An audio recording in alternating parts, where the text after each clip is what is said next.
Light नहीं है हाँ?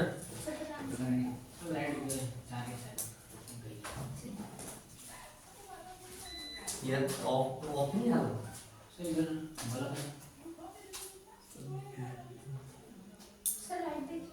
लाइट देख ला चलो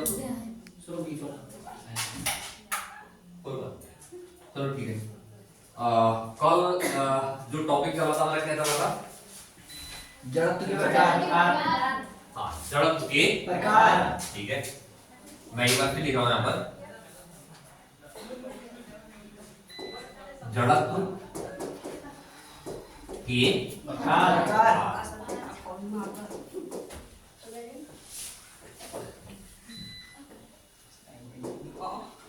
ठीक है कितने प्रकार के जड़त्व होते हैं? तीन प्रकार के। पहला बीमार नहीं विराम का जड़त्व। पहला क्या होता है? विराम का जड़त्व। और दूसरा गति का जड़त्व। तीसरा दिशा का जड़त्व। ठीक है नंबर एक अब आप मत बोलना मैं बोलूंगा ठीक है। नंबर एक नंबर दो नंबर तीन। नंबर एक विराम का जड़त्व ठीक है। नंबर दो गति का जड़त्व और नंबर तीन दिशा का जड़त्व। ठीक है विराम का जड़त्व। तो मैंने कहा था आपसे कि विराम का जड़त्व क्या होता है? कोई भी वस्तु है वो यदि विराम अवस्था में है तो विराम अवस्था में ही रहना चाहिए। गति के जड़त्व को हमने कहा था कि यदि कोई वस्तु गतिमान अवस्था में है तो वो गतिमान अवस्था में ही रहना चाहिए। और दिशा के जड़त्व में मैंने कहा था वस्तु जिस दिशा में है उसी दिशा में रहना चाहिए। ये आपके तीन प्रकार के जड़त्व हो गए ठीक है। उसके बाद मैंने क्या बताया था आपको? अब क्या अगला टॉपिक रेखीय संवेग। रेखीय संवेग टॉपिक आपका रेखीय संवेग।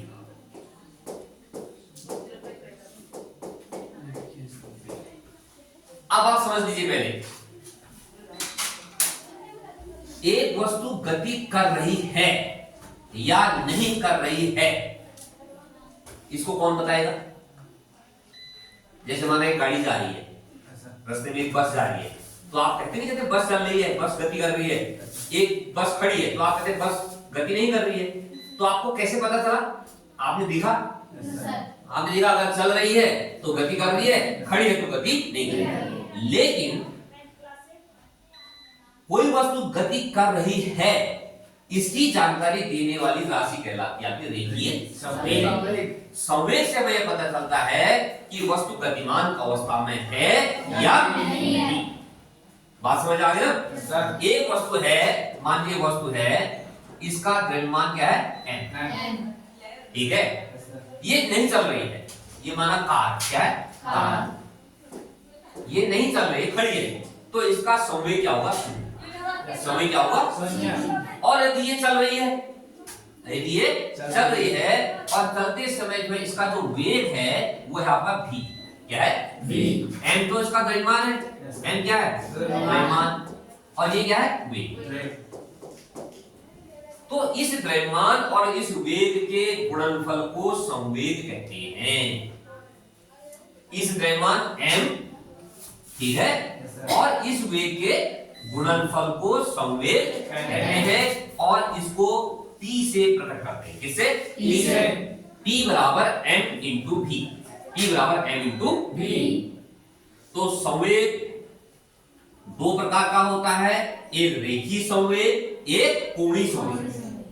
कोणीय संवेग के बारे में बात बताऊंगा ठीक है। पहले रेखीय संवेग जब वस्तु रेखीय गति करती है तो संवेग को रेखीय संवेग कहते हैं और जब वस्तु कोणीय गति करती है तो संवेग को कोणीय संवेग कहते हैं। उसके बारे में बात बताएंगे। फिलहाल आपको पता होना चाहिए रेखीय संवेग क्या होता है। अगर एग्जाम में आता है रेखीय संवेग से आप क्या समझते हैं तो आप कहेंगे रेखीय संवेग वह भौतिक राशि होती है जिससे यह पता चलता है कि वस्तु गतिमान अवस्था में है अथवा स्थिर अवस्था में। वस्तु की गति की अवस्था को बताने वाली भौतिक राशि को रेखीय संवेग कहते हैं। इसको P से प्रकट करते हैं। यदि वस्तु का द्रव्यमान m है वेग v है तो द्रव्यमान और वेग के गुणनफल को संवेग कहते हैं। तो आप कह सकते हैं संवेग बराबर क्या कहेंगे आप? द्रव्यमान गुणन वेग। द्रव्यमान गुणा वेग। वेग। ठीक है, ये लाइट करना होगा। ठीक है, ठीक है। Yes sir. इसका मात्रक क्या होगा? इसका मात्रक किलोग्राम, इसका मीटर प्रति सेकंड, तो इसका मात्रक क्या होगा आपका? मीटर प्रति सेकंड। मीटर प्रति सेकंड। मीटर नहीं, किलोग्राम मीटर प्रति सेकंड, किलोग्राम, ठीक है, मीटर प्रति सेकंड इसका मात्रक होता है। नोट कर लो, संवेग के बारे में नोट कर लो। ठीक है,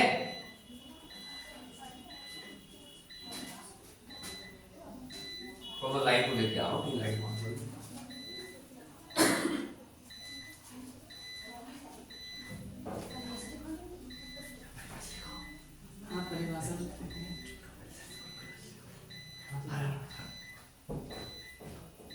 ठीक है,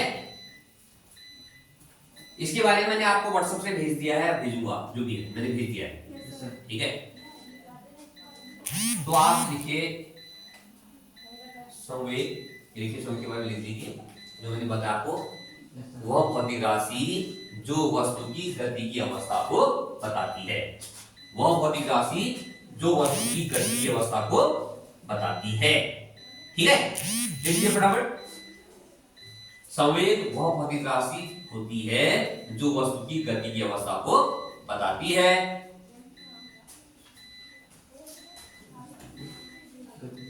संवेग का सूत्र निम्न होता है। संवेग का सूत्र निम्न होता है।